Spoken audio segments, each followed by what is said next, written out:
All right. Excited about Denver being able to be here. It'll be a great opportunity, I think, for both teams to get some work against a new look. I do think that in training camp, it can be difficult to go against the same players every day, giving you similar looks. And I think to get different defense, different techniques, just a different visual, I think is really helpful for us as we are trying to find the inches to be a better football team. So I'm excited about the next couple practices and then Saturday's game as well. So yeah, just looking forward to continuing to stack up days, work really hard, and continue to build our team. But I'll take any questions you have. Kirk, I know that in 18 you guys went against Jacksonville. How many times did you have joint practices with Washington, and overall in your career, how do you feel it's helped you? I think this is my fourth time. We did Houston and New England when I was in Washington, and then Jacksonville, and now Denver. I think it's a help. It certainly ratchets up the intensity a little bit for whatever reason. Makes it that much more competitive. And like I said, it just gives you a different look. I remember when New England came to Washington, and the coverages they played, the way they played those coverages, it was just something we hadn't seen from our practices up to that point. And so it kind of gives you a new feel and a good change of pace. So I'm sure we'll get some of that today. Some of that because it's not so much a team reacting to what they saw on tape. They're just going to try to do what they do, and you're going to try to do what you do, as opposed to, it kind of gives you a good starting point as you start looking toward tape preparation for regular season games. Yeah, it certainly gives you that start of, hey, this is what football feels like in season, in terms of actually studying an opponent and being trying to get familiarized with what they do, rather than just kind of focusing on our stuff, our plays, our offense, and kind of reacting to what our defense does. But it's somewhere in the middle right now, where you're going to focus on your stuff, building those fundamentals, but at the same time understanding that we don't want to go out there, unaware of the looks we're going to get. And while it's still 11 guys on defense, it's still football. It's amazing the differences in techniques. In the exact same coverage, safety could be leaning a certain way because their rules are different. The corners could play a different technique at a different depth, just because there's different philosophies on how things should get played. So, not to get into the minutia too much, but I think it's good to see those different subtleties. After missing a couple of days last week and coming back, how long do you feel like it took you to get back in a rhythm with the offense? Hey, had a great day right away, so I felt good right away. Where did you see TCO Osborn improve most from last year to this year? He's done a tremendous job. Yeah, I can't say enough about the way he's played. Going back to OTAs, we kind of noticed during OTAs that he's taken a step. I would say he's had strong, aggressive hands, making difficult catches. He's showing up more on explosive plays. He's running by people. And obviously, what comes with being a second-year player is command and confidence that then enables your actual ability to rise to the surface, because you can turn your mind off a little bit and just go play. And I think that's showing in the way KJ's played so well. What do you think he can do now when he can't really be practicing full on, but to still be in sync with you mentally and everything else? Yeah, he's getting all the walkthrough reps still, and we did a great walkthrough even after our team walkthrough, going over with some of the receivers and walking through some 2-minute and some situational work, and it's just really great mental work, talking through if they do this, we do this, and being on the same page. So between the meetings, the walkthroughs, and watching practice, there's still quite a bit that he can be involved in. Coach, since you got to Minnesota, what have you kind of learned about when Teddy Bridgewater was here and how popular he was? And I'm sure we'll see a lot of number 5 jerseys in the stands and all that kind of stuff. Yeah, everybody that I know has spoken well of Teddy. I really go back with Teddy to 2011, I think it might have been. I'm not sure when we crossed paths, but I remember being around him.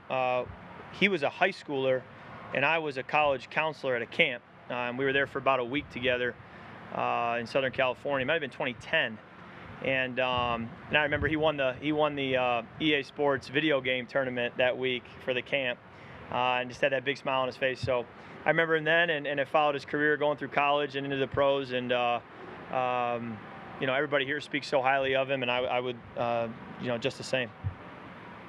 It seems like Vic Fangio's defenses are sort of influencing the way a lot of teams play. What is it about his defense that's so difficult, or that other teams would want to adopt? Covers disguise, replace rush, good personnel, mix up their fronts. They'll mix up their personnel to your personnel. variety of things they do.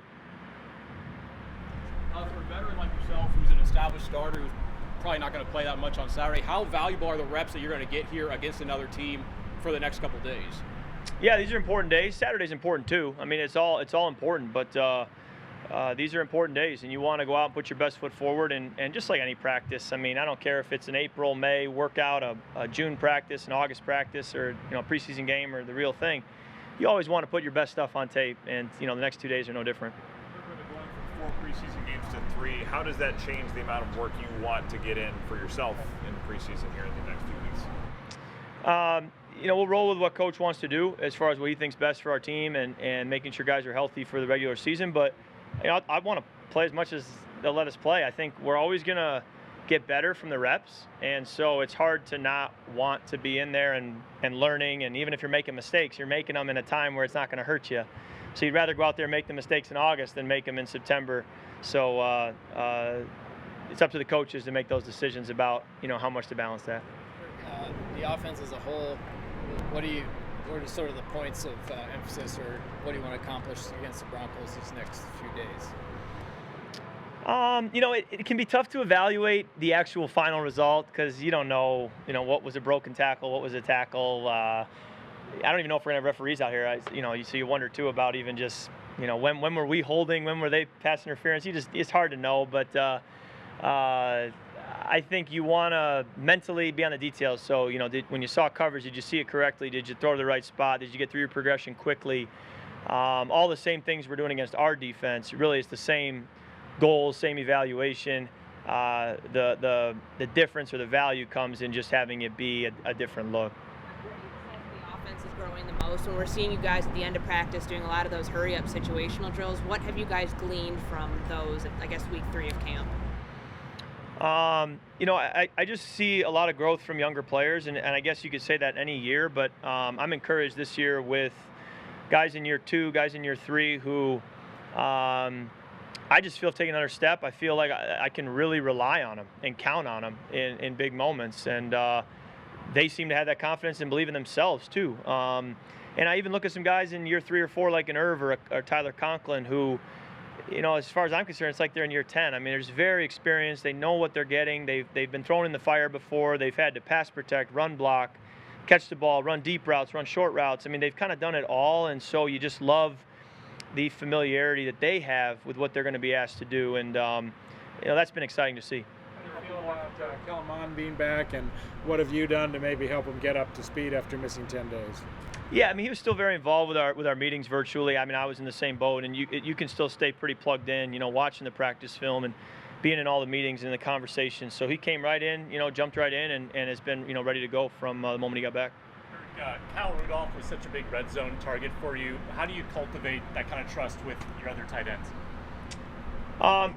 Just work. You spend time in the red zone periods working. You spend time in the meeting room talking through it. You spend time post practice running red zone routes, going back even to OTAs, and then a lot of it is week to week with the scheme. Trying to figure out how to get guys open and what are really tight windows down there, and you just never know where the ball's going to go. I mean, I kept thinking surely Adam Thielen's not going to catch another touchdown last year. Surely they're going to take him away, and we'd walk out the field and shoot, he had 2 more touchdowns. So you just never really know. You got to go where your reads take you, but you also got to be able to react to when defenses are going to try to lean one way and take something away.